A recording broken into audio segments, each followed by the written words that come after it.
बिस्मिल्लाहिर्रहमानिर्रहीम अस्सलाम वालेकुम। नाज़रीन, मोटरवे केस में मुल्ज़िम बाला मिस्त्री को भी गिरफ़्तार कर लिया गया है, जबकि मुतासरा खातून ने मुल्ज़िम शफ़क़त की जानिब से दिए गए बयान को असल हक़ाइक़ के ऐन मुताबिक करार देते हुए साथ ही इस सारे वाक़े में मुकामी पुलिस पर कई सवालात उठाए हैं। ये और इससे जुड़ी अहम जो दीगर मालूमात हैं वो लेकर आपकी खिदमत में हाज़िर हुआ हूँ। लेकिन इससे पहले अगर आप मुनासिब समझिए तो मेरे इस चैनल को सब्सक्राइब कर लें और साथ में जो घंटी का निशान है इसको भी लाजमी प्रेस कर लें, ताकि जो मेरी नई आने वाली वीडियोज़ हैं वो आप तक बर वक्त पहुँच सकें। और वीडियो देखने के बाद अपनी कीमती राय कमेंट्स बॉक्स में ज़रूर दीजिएगा। नाज़रीन, सबसे पहले मैं अपोजिशन लीडर शहबाज शरीफ की कल कौमी असम्बली में की जाने वाली तकरीर पर इनकी मजम्मत करता हूँ कि जिस तरह इन्होंने इस वाक़े की आड़ में CCPO लाहौर को निशाना बनाया और साथ ही इस अंदोनाक वाक़या पर बात करते हुए इन्होंने सियालकोट मोटरवे बनाने पर नवाज शरीफ को खराज तहसीन पेश किया। हालांकि होना तो ये चाहिए था कि वो 30 साल तक पंजाब में हुक्मरानी करने के बाद पुलिस कोई भी अच्छी तब्दीली ना लाने पर माफ़ी मांगते, बल्कि उल्टा इन्होंने मोटरवे बनाने पर अपने बड़े भाई नवाज शरीफ को खराज तहसीन पेश किया, जो कि नाज़रीन मुतासरा खातून और पूरी कौम के जख्मों पर नमक छिड़कने के मुतरादिफ है। ज़रा सुनिएगा आप कि इन्होंने क्या कहा। ये मोटरवे चूँकि सियालकोट मोटरवे पे ये अंदोनाक वाक़या पेश आया, तो यहाँ पर ये मैं समझता हूँ कि कहना गैर मुनासिब नहीं होगा कि ये मोटरवे भी अल्हम्दुलिल्लाह मियाँ नवाज शरीफ की सरबराही में मुस्लिम लीग नून ने बनाया।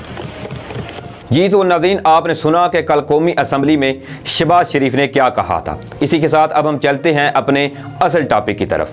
मुल्ज़िम शफ़क़त ने पुलिस तफ्तीश के दौरान इंकिशाफ किया था कि मोटरवे वारदात से कबल आबिद अली और इसके एक और मुल्ज़िम इकबाल उर्फ बाला मिस्त्री भी था और इन तीनों ने मुल्क कर वारदात करने का प्रोग्राम बनाया, लेकिन बाला मिस्त्री शाहदरा से वापस चला गया, जबकि वो और आबिद अली वारदात के लिए मोटरवे पर पहुँच गए। पुलिस की तरफ से मुल्ज़िम इकबाल उर्फ बाला मिस्त्री को भी गिरफ्तार किए जाने की तस्दीक जो है वो भी कर दी गई है और ये बताया गया है कि पुलिस ने इकबाल उर्फ बाला मिस्त्री को भी गिरफ्तार कर लिया है। नाज़रीन, बाला मिस्त्री को मुल्ज़िम वकार और अब्बास की निशानदेही पर हिरासत में लिया गया है और पुलिस का ये भी कहना है कि मुल्ज़िम वारदात की रात रास्ते से ही वापस चला गया था। बाला मिस्त्री मुल्ज़िम आबिद के साथ मुतअद्दिद वारदातों में मुलव्वस रहा है और बाला मिस्त्री को चीचा वतनी से गिरफ्तार किया गया था। मुल्ज़िम आबिद अली और शफ़क़त बाला मिस्त्री के पास काम करते थे। शफ़क़त ने बताया कि आबिद अली ने कॉल करके मुझे और बाला मिस्त्री को लाहौर बुलाया, लेकिन बाला मिस्त्री ना आया और बाला मिस्त्री को वकार हसन और अब्बास की निशानदेही पर गिरफ्तार किया गया। पुलिस अब गिरफ्तार मुल्ज़िम से मज़ीद तफ्तीश भी करेगी। मगर नाज़रीन, दूसरी जानिब इस सारे वाक़े में मुकामी पुलिस का किरदार या बयानिया काफ़ी हद तक मशकूक नज़र आता है। चंद दिन कबल एक मरूफ एंकर ने वज़ीर-ए-आज़म इमरान खान से ये अपील की थी कि वो इस सारे केस की इंक्वायरी एजेंसियों के सुपुर्द कर दें, क्योंकि जिस तरह ये वाक़या पेश आया है इससे इसकी कड़ियाँ मुकामी पुलिस से जा मिलती हैं। अब खतून सहाफ़ी फरिया अदरीस ने भी मुतासरा खतून की तरफ से किए गए इजहार की बिना पर ऐसे ही संजीदा सवालात उठाए हैं। तफसीलात के मुताबिक खतून सहाफ़ी और एंकर पर्सन फरिया अदरीस की जानिब से निजी TV चैनल के प्रोग्राम से गुफ्तगू करते हुए बड़ा इंकिशाफ किया गया है। फरिया अदरीस का नाज़रीन बताना है कि मोटरवे पर जब मुतासरा खातून का पेट्रोल ख़त्म हुआ तो इन्होंने पुलिस को कॉल करके 1000 रुपये का पेट्रोल मांगा था, जबकि वहाँ वारदात हुई तो मुजरमान वापस जाते हुए 1000 रुपये का नोट गाड़ी के डैशबोर्ड पर छोड़ गए। यानी मुतासरा खातून ने पुलिस से जितनी रकम का पेट्रोल मांगा था, मुल्ज़मान वारदात के बाद गाड़ी के डैशबोर्ड पर इतनी ही रकम छोड़कर चले गए। फरिया अदरीस का मजीद ये बताना था कि वो मुतासरा खातून से मुसलसल राब्ते में है। खातून की गाड़ी खराब हुई तो इन्होंने पुलिस से राब्ता किया, लेकिन 2 घंटे तक वहाँ कोई नहीं आया। खातून ने बजरिया व्हाट्सएप पुलिस से अपनी लोकेशन जो है वो भी शेयर की थी और मदद के लिए राब्ता किए जाने पर पुलिस ने खुद खातून से लोकेशन की तफसीलात मांगी थी, ताहम मदद के लिए पुलिस की जानिब से कोई नहीं आया। खातून ने बाकायदा वीडियो भी बनाई कि जब इन्होंने मदद तलब की तो इसके 2 घंटे तक पुलिस वहां नहीं आई। खातून ने अब दौरान तफ्तीश पुलिस से वो नंबर भी शेयर किया है जिस पर लोकेशन जो है इनकी जानिब से शेयर की गई थी।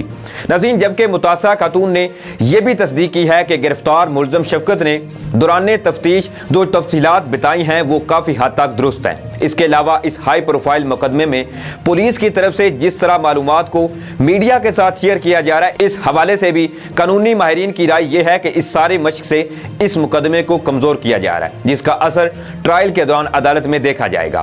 اسی حوالے سے سابق آئی جی پی اسلام آباد طاہر عالم کا یہ کہنا تھا کہ جس طرح پریس کانفرنس میں ملزمان کی تصاویر جاری کی گئی ہیں، اس سے ممکنہ طور پر عدالت میں یہ کیس کمزور پڑ سکتا ہے۔ ان کا مزید یہ کہنا تھا کہ کسی بھی ملزم کی شناخت قانون اور عدالت میں انتہائی اہمیت کی حامل ہوتی ہے۔ ان کا ناظرین مزید یہ بھی کہنا ہے کہ شناخت کا یہ عمل پولیس عموماً انتہائی رازداری میں مکمل کرواتی ہے۔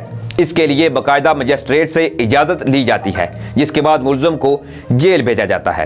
جیل میں مجسٹریٹ کی نگرانی میں ملزم کے قد کاٹ، شکل صورت سے ملتے جلتے افراد کو کھڑا کر کے متاثرہ فرد اور گواہ جو ہیں ان سے کہا جاتا ہے کہ وہ ملزم کی شناخت کریں۔ اس کے ساتھ ہی ناظرین انہوں نے مزید کہا کہ شناخت کے اس عمل کی نگرانی اور ذمہ داری مجسٹریٹ کی ہوتی ہے۔ عدالت میں جب ٹرائل شروع ہوتا ہے تو شناخت کی رپورٹ مجسٹریٹ پیش کرتا ہے، جس کو اہمیت دی جاتی ہے۔ طاہر عالم کا مزید یہ کہنا تھا کہ جب کہ ملزمان کی تصاویر اور شناخت وغیرہ سب کچھ اعلیٰ سطح پر سامنے لایا گیا ہے، تو اس پر ملزمان عدالت میں یہ موقف اختیار کر سکتے ہیں کہ متاثرہ فرد یا گواہ کی جانب سے شناخت کے عمل سے پہلے ہی ان کی شناخت جو ہے وہ کروا دی گئی تھی۔ ان کا یہ بھی کہنا تھا کہ دفاع کے اس نقطے کو پاکستان سمیت پوری دنیا کی عدالتیں بڑی اہمیت دیتی ہیں۔ ان کا مزید یہ بھی کہنا تھا کہ مرکزی ملزم کے حوالے سے ابھی یہ کہا جا رہا ہے کہ اس کا ڈی این اے میچ کر چکا ہے۔ یہ اچھا ثبوت ہے، مگر عدالتوں میں قرار واقعی سزا کے لیے ڈی این اے کے ساتھ دیگر ثبوت بھی پیش کیے جاتے ہیں، جس سے اس کو قرار واقعی سزا ملتی ہے۔ اب اگر ثبوت صرف ڈی این اے ہی ہوگا تو پھر ملزم کو ملنے والی سزا میں نرمی جو ہے وہ برتی جا سکتی ہے۔ تو ناظرین یہ ایک انتہائی غلط طریقہ اپنایا گیا ہے ہماری پولیس کی جانب سے۔ ان کو چاہیے تھا کہ جن کا اگر جو بھی ڈی این اے میچ ہوا ہے یا جن کے پاس جو پوشیدہ معلومات تھی، ان کو صرف اپنے تک محدود رکھتے، نہ کہ ان کو بڑھا چڑھا کر میڈیا کے سامنے پیش کرتے، کیونکہ میڈیا اے آر وائی کو مسلسل میں دیکھ رہا ہوں کہ وہ صرف اور صرف اپنی ریٹنگ کے چکر میں لگے ہوئے ہیں۔ آج سے 3 روز قبل اے آر وائی کی جانب سے یہ دعویٰ کر دیا گیا تھا کہ مجرمان جو ہیں ان کو رات کے وقت ہی گرفتار کر لیا گیا، حالانکہ اس میں کوئی صداقت نہیں ہے۔ پہلے تو وقار الحسن کو گرفتار کیا گیا، اس کے بعد اس کا سالہ محمد عباس گرفتار ہوا، اور اس کے بعد اصل مجرم جو شفقت تھا اس کو گرفتار کیا گیا، اور جب اس کو ریمانڈ پہ لیا اور تو اس نے اعترافی جرم کیا کہ ہاں ہم نے موٹر وے پر اس خاتون کے ساتھ ان کے بچوں کے سامنے زیادتی کی تھی۔ ادھر ہم کافی دیر گاڑی کی پہلے ریکی کرتے رہے کہ کوئی آتا ہے یا نہیں، لیکن ہم نے جب یہ سمجھا کہ ادھر کوئی نہیں آیا، پھر اپنے آپ کو محفوظ سمجھتے ہوئے ہم نے گاڑی پر حملہ کیا۔ سب سے پہلے تو خاتون کو ہم نے شیشہ نیچے کرنے کا بولا، لیکن انہوں نے انکار کیا۔ اس پر ہمیں غصہ آیا اور ہم نے ڈنڈا مار کر گاڑی کا شیشہ توڑا اور خاتون کو باہر گھسیٹ لایا۔ اس کے بعد خاتون جو ہے وہ سڑک کی طرف دوڑی تھی، کیونکہ وہاں سے ایک گاڑی گزر رہی تھی جس کا بیان جو کہ میڈیا پر بھی آیا تھا، جو کہ آئی وٹنس کے طور پر پیش ہوا تھا۔ لیکن اس کے باوجود جب خاتون نے یہ سمجھا کہ اس کے بچے جو ہیں وہ مشکل میں ہیں، کیونکہ ان ملزمان نے ان بچوں کو گن پوائنٹ پر رکھ کر عورت کو زیادتی پر مجبور کیا تھا، اور عورت کیونکہ ایک ماں تھی تو اس کو اپنے بچوں کے سامنے اپنی ضد اور اپنی جو مجبوری تھی اس کو زیر کرنا پڑا، اور ان درندوں نے پھر عورت کے ساتھ کبھی فعل انجام دیا اور اس کے بعد یہ وہاں سے فرار ہو گئے۔ لیکن اب جب کہ شفقت عباس جو کہ قانون کے شکنجے میں آ چکا اور بالا مستری کو بھی گرفتار کیا جا چکا ہے، اور اس سے قبل وقار الحسن اور عباس نامی جو فرد ہے وہ بھی قانون کی گرفت میں۔ اب صرف عابد علی جو ہے اس کے گرد پولیس مزید گھیرا تنگ کرتی جا رہی ہے، اور مختلف اس لحاظ سے پولیس ابھی چھاپے مارنے میں لگی ہوئی ہے، اور ہو سکتا ہے کہ آپ کو چند لمحوں میں یہ سننے کو مل جائے کہ عابد علی کو بھی